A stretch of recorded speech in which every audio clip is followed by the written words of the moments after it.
This past Monday was Labor Day.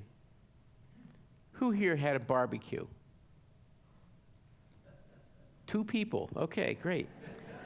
Who went to the beach? A few more. What did the rest of you do? Just stay home? Okay, well, whatever you did, maybe you just hung out with family and friends. For most of us, at least for people who are working, it was a wonderful day off, marking the end of one season, as Rabbi Nambi said, and the beginning of another. But do you know the history of Labor Day? The holiday is a century and a quarter old, going back officially to 1897, when President Grover Cleveland signed a bill passed by Congress making the first Monday in September a legal holiday, Labor Day. Why was it established? In the late 1800s, at the height of the Industrial Revolution, the average American worked 12-hour days and 7 days a week in order to earn a basic living. Children as young as 5 worked in mills, factories, and mines, earning a fraction of their adult counterparts' wages. People of all ages, especially the poor, women, and immigrants, faced extremely unsafe work conditions with insufficient access to fresh air, to sanitary facilities, and even to breaks. With the move from agriculture to manufacturing, labor unions began to appear. By the early 1800s, they had grown both prominent and vocal. They organized strikes and rallies to protest poor conditions. On September 5th, 1882, 143 years ago today, 10,000 workers took unpaid time off to march from City Hall to Union Square in New York City, holding what some have called the first Labor Day parade in the United States. Based on that first rally and parade in 1882, a number of communities around the U.S. recognized a working man's holiday, quote unquote, to be celebrated on the first Monday of September, and many states passed legislation recognizing it. The final impetus towards becoming a federal holiday was a strike by employees of the Pullman Car Company in Chicago in May 1894. They were protesting wage cuts. When the American Railroad Union joined the strike a month later, railroad traffic throughout this country stopped. It crippled the economy.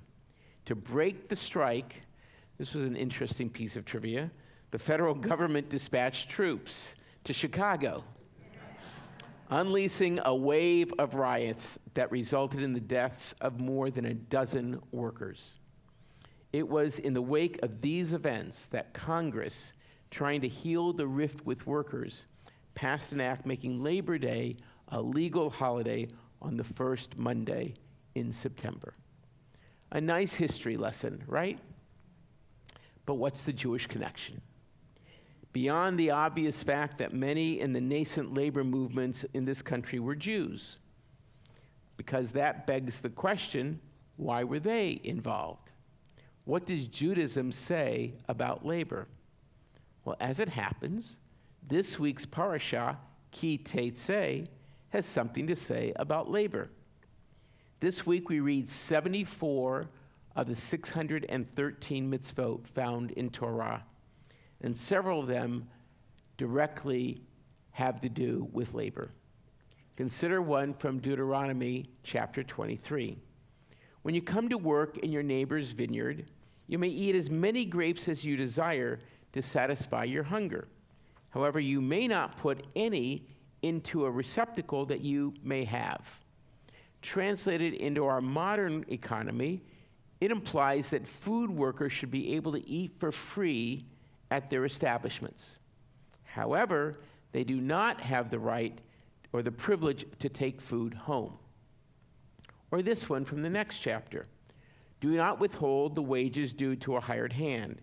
You must give him his wage on the day it is due, and not let the sun set with him waiting for it. And again, translating it into our modern society, it suggests that wages be paid promptly and not at the convenience of a monthly or even a bi-weekly payroll system. Why? Because those who are most vulnerable are those with low-paying jobs. The longer we keep earned income from them, the more that they struggle financially. Now, these are but two of many that address how workers are to be treated. And within the Talmud, there are even more passages that speak to the rights of workers for collective bargaining, to be paid for portal-to-portal work, in other words, being paid for the time it takes to get to work, including the work itself, and to go back home. Other passages clearly limit the number of hours someone is obligated to work. First and foremost is the commandment, of course, to celebrate Shabbat, to guarantee at least one day of rest each week. Implied in the command, though, is the concept that enough is earned in the previous 6 days to enable one to rest on the seventh day. Other Talmudic passages prohibit working 2 shifts in a row. It was considered inhumane behavior. There's no question that Judaism demands that we care for and respect those who are the workers in our midst, especially those who are the have-nots within our workforce. In thinking about Labor Day and the reasons for its creation, let us take a moment and think about the condition of employment in this country. How far have we come since the working conditions of the 1880s? Well, on one hand, we have come light years. Much has been done to eliminate child labor, poor working conditions, and onerous hours. However, if we listen to the spirit of Torah, the question is, have we come far enough? I am doubtful. Now, California is much more enlightened than other places around the country, with the minimum wage here set at $16.50 an hour, equal to an annual income of $33,000. However, the federal minimum wage is $7.25 an hour, last raised in 2009. A 40-hour week earns a person earning federal minimum wage $290 with an annual income of $15,000. And that's before taxes. I don't know about you, but I cannot imagine living successfully at that level. I actually tried it one time. A number of years ago, as a thought experiment, I tried to live for 1 week on minimum wages. I figured out an apartment by looking online and in the one ads at that time. I found an apartment I could afford to rent. And while I didn't actually live in the apartment, I did want to see if I could manage on that $290 for 1 week for all of my expenses. And here's what I discovered. First, I couldn't own a car. Couldn't afford it. The public transportation system that I could access from my affordable apartment made it a 90-minute commute each way to and from work. The closest grocery store to my apartment was 4 miles away, and 3 bus stops, and 40 extra minutes each way. At the end of the week, figuring out the minimum I could spend on food, I was $56 short for the week. That didn't include health insurance, or any clothes, or any incidentals, ever. You know the phrase, WWJD, what would Jesus do? Well, perhaps we should ask WWTD, what would Torah do? The Torah is clear in its mandate. and the rabbis throughout history have ruled decisively, we must be fair with our workers. Maimonides, in his famous Ladder of Tzedakah, states that the highest level of justice is to provide people with the ability to earn a living so that they do not need charity from the community. A 13th century Spanish rabbi, Rabbi Yonah, taught, quote, "Be careful not to afflict a human being who is created in God's image. If you want to hire workers and you find that they are poor, listen to this, they should become like poor members of your household. You should not disgrace them. Rather, you shall command them respectfully, and you should pay their salaries." As Rabbi Shmuel Yanklowitz once wrote in an op-ed piece, the minimum wage in its current state is a collective violation of the biblical prohibition of oshek, of worker oppression, as workers remain poor while they work to their full capacity. Labor Day.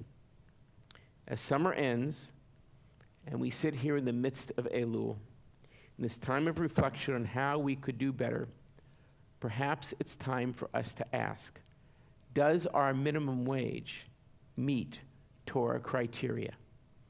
And while California is so much better than the rest of the country, can someone in this area earn just minimum wage and find affordable housing? Is holding 2 jobs, working 60, 80 hours a week, whether in Los Altos Hills or Louisville, Kentucky, or Long Island, New York, just to keep yourself afloat, something that the Talmud would approve of? What does it take to engender a transformation so that Labor Day is a true American Shabbat, a time to celebrate the balance of work and rest in our society? Perhaps in the spirit of Elul, we might all participate in that same thought exercise. Take $7.25 an hour, the federal minimum wage, and see what your life would look like for a week living off $290. You know what? Even take California's minimum wage, which translates to $660 a week. Can you find housing for that in this area? Yeah. Food, transportation, clothing, healthcare? I'm sure you know the answer.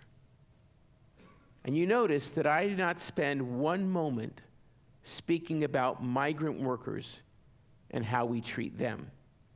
Let's just say that is another sermon, even though the message is exactly the same. For now, think about how you celebrated Labor Day this year and ask yourself, what should Labor Day celebrate next year? Shabbat Shalom.